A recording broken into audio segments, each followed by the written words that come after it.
but I see a team that can beat you through the air, can beat you on the ground offensively with a really strong offensive line. I see a team defensively that you saw last week, how they can get after the quarterback, but they can also single you up at the corner spot with Bradbury, with Slay.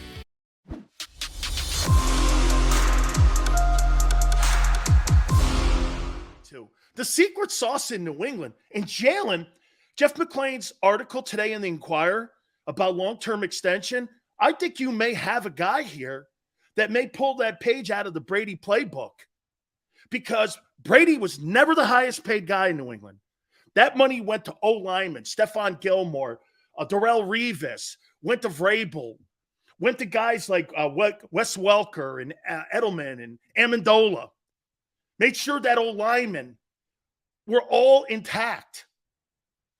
Brady invested in himself for 21 years, and now he's getting paid. Got a big Fox deal ready. This guy's made $500 million. It's credible. And I think Jalen's that guy too.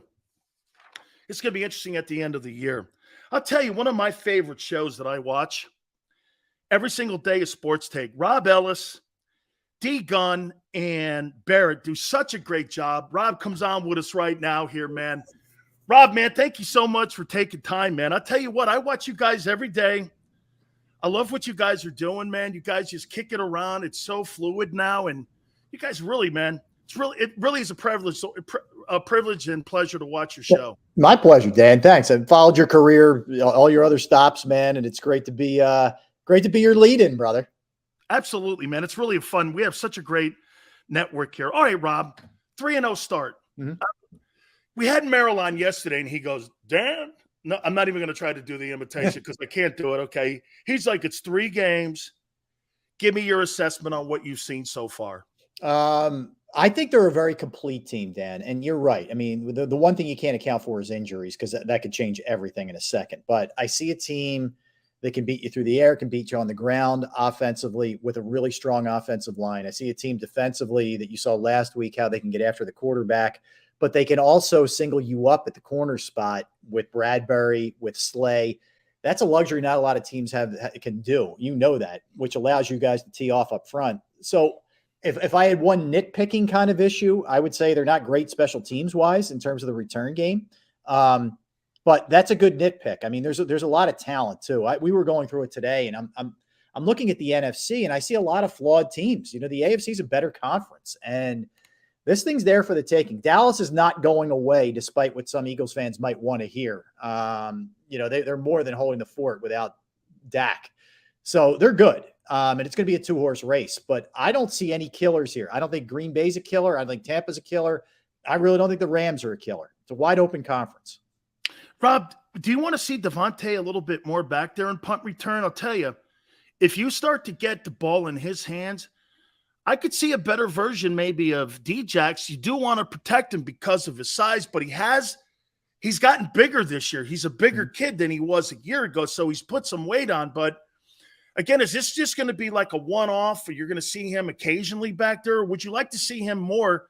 Because they could get big chunk yardage with him back there, and that could change field position also for your offense. You know what, Dan? I think if I'm going to pick and choose my spots with him, I'm probably using him in bigger moments rather than last week, just the first time, right? This is the very beginning of the game for people who didn't see the game. The only thing that would concern me is it's not so much even him holding up with the hits. Their blocking scheme stinks. I mean, you're seeing Covey get lit up, and I know he's inexperienced, but other guys that they've tried back there getting killed. That's what would worry me. And I know, you know, Devontae would make people miss more than maybe Covey would, but that would concern me a little. I agree with you. He's wiry, man. Like, people think of him as just this skinny dude, like a Todd Pinkston for Eagles fans from back in the day. He's not. He's strong. He is ripped. So I think he could hold up ultimately, but I think I'm looking at him in probably like bigger moments. That's what they used to do with Deshaun at the end of his career. It wouldn't be all the time, but it's the third quarter and you're down 10, you know, throw him back there. Let me get over to that Jeff McClain article that was in the Inquirer today about extending him at the end of the year and talking about his future. I'm talking Jalen Hurts. You know, Rob, he's a young kid too still. man, I take a 3-year deal. Do you think he's going to be a guy that's going to work with the front office because he's going to feel, I don't want to say obligated because, look, he's doing a service. He's winning games for you. He's putting up the numbers, and he's clearly gotten better. If you're Jalen, and prior to bringing you on, I said the one thing that Brady did that other quarterbacks in the NFL never did. He invested in himself, Rob. He never took the most money so that Revis could get it, his O-line, his left tackle. And he benefited from having a great team around him instead of seeing some of these teams get ripped apart. Look at Kansas City and Green Bay. You have to lose Devontae Adams and Tyreek Hill because you're paying your quarterback $50 million. I think he's smart to see that. I'm not saying he should take massive haircuts here, but how do you think this relationship will look at the end of the year, especially if he comes through with what we're looking for? I think he is more on the Brady side of it from that standpoint, bigger picture. I also think the Eagles are so good at getting these things done early that you generally get a pretty good discount. Howie's been notorious for that for years. So I think the combination of those two things, not letting it become a Lamar Jackson situation, which the Eagles never let that happen. So I don't really sweat that too much. But I think getting it done this early, this is where you might see them do it like next couple of weeks. And I know a lot of fans would say, my God, man, why would you do it so early? It's only 3 games in the season, because you can probably get him at more of a discount. And I think I would have told you before the season, let it play out, man. He's got another year next year, get it done in the offseason, make this entire 17 games and or playoffs the proving ground for him this season. But the way it's going so far, Dan, and maybe I'm, recency bias, guilty, hand up. I think it may come a little bit earlier because it could benefit the team if they get it done earlier. I'll tell you something, Rob. They've been 3 differently approached games by him. And I've said this to everyone. Rob, you go back to that first game and that 56 completion percentage. First thing I did was I ripped it. Then I watched the 22. There were 10 times he did this. Running up before he ran out of bounds, he took the incomplete pass so he wouldn't take the negative yardage. And that was something to me that showed me that team before individual accomplishments. And I love that kid did that. Aaron Rodgers ain't doing that, or some of those other guys are doing. Nobody's doing that stuff. Mm-hmm. Then the way he played against Minnesota, completely different. Then how he played, he didn't really run last week. I mean, his field presence and his pocket presence has improved so much. And you see the other guy we saw on Sunday who runs in the sacks. I can't think of a guy who has worse pocket presence than Carson Wentz. I mean, do you see the same thing in his evolving at the quarterback position? Yeah, first off, to your last point, Wentz is a disaster. He's a shot fighter. I mean, that's over. I don't know if he'll be in the league in 3 years. But as far as Jalen goes, all you need to do is go back to last week. It used to be if he didn't run, they weren't going to win. Or if they didn't pound the football and run for 200 yards, Dan, in general, they weren't going to win. They didn't run the ball particularly well, and he didn't run much last week. And they still killed that team. I don't care what the score was. That was a non-competitive football game. You know that. Yeah. So he's showing you now. There's also a willingness to roll to his left, to throw a guy open, a touch pass in the middle of the field, just a little drop over 2 linebackers. We didn't see that before. It was either, try and hammer a deep shot, take off to your right, and maybe complete a pass. There is a big evolution in the scale, the prism, the spectrum, if you will, this passing game with him. And sky's the limit because you have a lot of diverse receivers. You have the technician in Devontae. You have the yards after catch guy in A.J. Smith. And you have the deep shot in Quez. Even, Dan, last week, he's not catching a ball, but he's drawing 2 pass interference penalties. Not to mention Goddard, who's top 5, top 7 tight end in the game. So he's keeping these guys fed to an extent, I think, in a way where you're not going to have any problems. Guys aren't going to be unhappy, but he's showing you he can do it every different way. I'll tell you, Rob, something else too. Howie Roseman here. Do you know currently right now they're sitting in the 7 hole for the 2023 NFL draft? Can you imagine if that thing continues to implode in New Orleans and they get into the top 5 picks and you got a potential to go get that kid from Alabama, Will Anderson, and you put him on the outside in a rookie contract and you put that guy out there? He's the best player Nick Saban has ever coached. And I mean, he is a freak show. Mm-hmm. Look at what he's done here with this football team. They're in the 7 hole, Rob. Can you believe that they could have a top 5 pick by the end of the year and make it to the NFC title game? I don't know if I've ever heard of that. Dan, think about how quickly he's done this. Like, we've seen teams have to really go in the toilet for years to build it back up to where he's done it on the fly. I mean, it was 2 years ago. Doug was still here. Carson was still here. You had old receivers. You had Deshaun Jackson here, and it looked like it was headed nowhere. You had 4 wins. 2 years later, we're talking about Jalen Hurts getting an extension. We're talking about potentially a number 7 pick, another first-round pick in your back pocket for next year, a team that may be as complete as any team in certainly in the NFC, but maybe in football in that conversation. It's been a remarkable turn of events. It's a couple of really good drafts combined with the ability to make trades. I don't know what Tennessee – I still don't know what Tennessee's thinking letting A.J. Brown go. You ruined Derrick Henry is what you did in Tennessee. But Howie pounced, man. He smells blood. He's a real shark in that sense, and he's really good at that kind of thing. But it's been a crazy quick turnaround. Absolutely. 2 last questions for you here, Rob. Do you think it's a product of Jonathan Gannon's system, the defensive coordinator, or do you think it's just people like, I said this about Josh Sweat. He's got to prove to everybody he could be a 3-down D lineman, and he has. You're seeing what Barnett did. You're seeing what all these guys have done in the front. You're seeing a lot of guys, especially TJ Edwards. Holy cow, that guy was undrafted. He might be the best player on that defense for the value that you pay him. And then, like you said, the corners, I don't know. Matt Patricia, we got to thank him, I think, every day for being the bonehead that he is, for letting that guy out of Detroit. I mean, is it guys just getting more comfortable in the system, Rob? Or do you think Jonathan Gannon is adding something to the creativity of how this defense is playing? I think he's definitely adding something, Dan. I think that we viewed like Nick Sirianni, we viewed Jalen Hurts through a different prism. We allowed them some time to grow, and we also afforded them the opportunity to get better players. Like, you added an A.J. Brown, you upgraded that from Jalen Reagor. That was night and day, right? That really helped the quarterback, but it really helped Steichen and Sirianni look better as offensive minds. Gannon, look, he didn't have enough talent last year.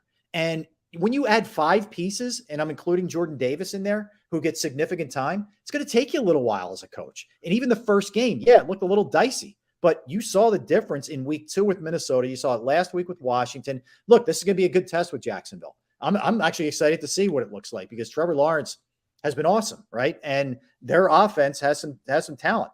So, but I think he is adding to this. Absolutely. I do. I coined the ridiculous. I know. I watch it. Yeah. The Gan wagon, which I got killed for. I'm still bleeding, I think, from that, but he's doing a nice job. I'm not sold like saying, oh my God, he's the end all be all as a defensive coordinator. I'm not saying that, but what I'm saying is he's finally got enough talent around him where you can evaluate him legitimately for the pieces that he has. Finally here, you're born and raised in Philadelphia. My good friend Tony Bruno, when I was a young kid, I used to go down to Nickel Beer Night in Wildwood, used to have a bunch of fun. I can remember all the great moments in Philadelphia, the late 60s, the Sixer team with Wilt on it. That was a great team that won all those ball games, 68 games, the 1960 championship with Chuck Bednarik, the 83 Sixers, the 80 Phillies, the Broad Street Bullies. Did Doug Peterson deliver the greatest sports moment in your lifetime when they won in 2017? And that's a lot of great sports in your city. Yeah. But was that the greatest moment when he walks through that tunnel? I think Philadelphia is they're going to stand and cheer him, Rob. It's the greatest moment, I think. Tell me from a guy who was born and raised there. Yeah, I would say, Dan, for the life of me, I don't know what your motivation is if you boo that guy. Like, really, he still wanted to be here. It wasn't his choice to leave. He won he slayed the dragon, man. He slayed the evil empire. He went toe to toe with Belichick and Brady with a backup quarterback, a backup left tackle, a backup middle linebacker, a backup best special teams player, and won that game. And he did it with balls. I mean, the Philly special, going for it on 4th down when he knew if he punted it in that situation in the 4th, Brady scoring again. He was a gangster in that game. I don't know what you don't love about him. I think it's going to be, I truly believe this, Dan. I know the reputation of Philadelphia fans. I think this will be universal love shown to Doug Peterson. And to answer your question, yes, because I never thought in my lifetime I'd see the Eagles win a Super Bowl. I'm telling you, I got to that point where it was just, my father was at the 60 game at Franklin Field with Bednarik that you just referenced, and he never thought he'd see it again. And rest in peace, he did get to see it. He passed a couple years back, but it was a truly special moment for anybody. And it was just one of those games. It was a freaking prize fight, toe to toe, man. And they beat those guys. I could not, but Rob, the way they beat them up, it was white flag stuff. Yep. And I think the greatest coaching moment in the history of the Super Bowl was when that guy Foles walks over and goes, "Hey, how about the Philly special?" And Peterson has all of his papers. Right. He's got his pen here. He goes, chart. Okay, yeah. okay, let's go. And like I'm going like dude, this. Dan, speak as a player. When a coach gives you let's do it. I get goosebumps now. You're ready to go, man. You are ready to you are going to execute that goddamn play at all costs if that's the case. Man, what an! I will tell you this. Let me sneak this in before you let me go. I know how tight you are with Jerome Brown. Okay, I loved Jerome Brown as a player. Loved him. Okay, he was my guy as an Eagle. I got an opportunity probably, oh man, it had to be 10 years about after he passed, to go as a producer and do a piece on his parents and his sons. I went to his house that he grew up in Brooksville. Yeah. And it was unbelievable. His parents left the room as it was, when he was a kid. It was so touching. His father and mother were such nice people. Really? And you just knew, where he came from, and it spoke volumes about the kind of person he was. But I just wanted to tell you that because I love Jerome. Let me tell you one small story too. When we were at his funeral, and every single freaking Eagle guy, including Buddy, show up. Reggie's in tears. Chris Carter is standing, bawling. The entire area. My wife, then my girlfriend, is sitting in the middle. Cortez Kennedy, Russell Maryland are in tears. It was all the Miami guys, and it was all the Eagle guys. And we carried his box. We laid him to rest. We all took our ties off, Reggie and everything. Mm-hmm. We all took our ties off, and we threw our ties into the box to say goodbye to him. I remember Seth crying. I mean, all of us, man. Mm-hmm. I mean, Andre Waters was there, Wes, everyone. And we all sung there, and we sang songs before we closed it up. And I have never seen a football team in a city love Jerome as much as I did when he passed. I couldn't believe the outpour of love that they had for that guy. I mean, and that's the way the whole he wore 98 because of that highway that went through there. It was 98. Jerome was a very simple man. Oh, man. And then he wore 99 when he got to Philly, but he wore 98 at Miami because of the highway, and he always loved Brooksville, and he just loved Philadelphia so much. He loved Buddy. He loved the fans. I think Jeff Fisher was their D-line coach. He was. And Jeff Fisher told me a story that because that big parking lot they used to have out, well, it's still there, out front of the vet. Yeah. Jerome would be on one of those like speed motorcycles, and the four-wheelers. So nervous. Yep. Because he was such a maniac. Rob, I love listening to you talk about the history of your city, because it really is. I tell people this, Rob. I'm not an Eagle fan. I'm getting there, but I am a fan of the fans. Dude, these people are insanely great. They're smart. They call you out. They'll give you shit. And if you can take the shit, they'll stick with you. Yep. And so, I mean, my wife says this, Rob. Hey, who would have thought? People in Philly? Yeah. Okay, Sileo. That's not a shocker. Hey, and by the way, your wife on Twitter too, man, she's like, I was like, you did the gritty, right? And she goes, oh, that was, I go, no, I love it. Are you kidding me, man? My wife I've been married 33 years, Rob. Yeah. It's the only thing that I hold dear to my life is that I have been committed to my wife for 33 years. We got a beautiful daughter, and it means the world to me. And it's great to see that your family's involved in your career too. Yeah, they all get a kick. Obviously she was like, oh my God. And she was loving it. She's like, I'm communicating with Dan right now about your gritty dance. I'm like, what is happening here? Did you ever go to the Wing Bowls with Tony? I did. Yeah. So Tony and I go way back. Tony Bruno, way back. So I know Tony. Tony's a trip. Tom Bigby. Does that ring a bell? Oh God. Wait a minute. So tough Tom SOB, Bigby man. did this shit to me. I did an audition for WIP years ago. And there's this light that used to come on in the studio. Mm-hmm. And I'm going like this. What the hell's the light for? That's as long as you can keep the caller on. Exactly. And I went like this. Dude, there's a time frame that you have to keep a call. What if the call's good and you want trying to make content? Because you're making content out of these folks. Uh-huh. And they're going like, no, you can't. And I'm like, I was like, this guy here. Yeah, the old days were nuts. I worked Andy Bloom. I worked for all those guys. Oh, I love Andy. Yeah, those were some crazy days, man. Radio's gone in some weird places now, as you well know.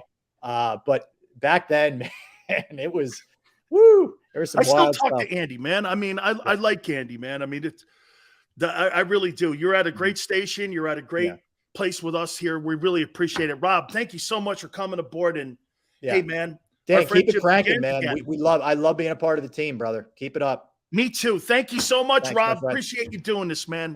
Rob Ellis. Don't forget to check him out on Sports Take. That was really great stuff there. Really appreciate him taking time out of his day because, when you do a show like this, hey, Sills, all right. Yeah. For those three guys, absolutely all the time we do that. No question. Hey, hit the like button. Don't forget our good friends at Morgan & Morgan, where the fee is free, meaning this, they do not get paid unless you do. If you're hurt or injured on the job, the most important thing that you can do for your family is find that right attorney firm that will represent you to get you the fair compensation that your family deserves. For the people is not a slogan. It is who they are. With over 800 attorneys and offices in Philly, New York, and in Florida, Morgan & Morgan is there to represent you to the max. There's no case too small or too big for them, and they will not be intimidated. Call them at 800-512-1600. That's 800-512-1600. The call is free. The consultation's free. 800-512-1600. And when you call Morgan & Morgan, tell them Dan Sileo sent you. When choosing a lawyer for your injury case, you may ask, does the size of the law firm matter? Well, of course it does. The insurance company, they're huge with unlimited resources. And whether your case is big or small, they're built to bully you out of the money you're owed. But here's the good news. We're big too, the biggest actually. And we're built to fight to make them pay for all that was taken from you. Size is our strength. There's only one Morgan & Morgan, forthepeople.com.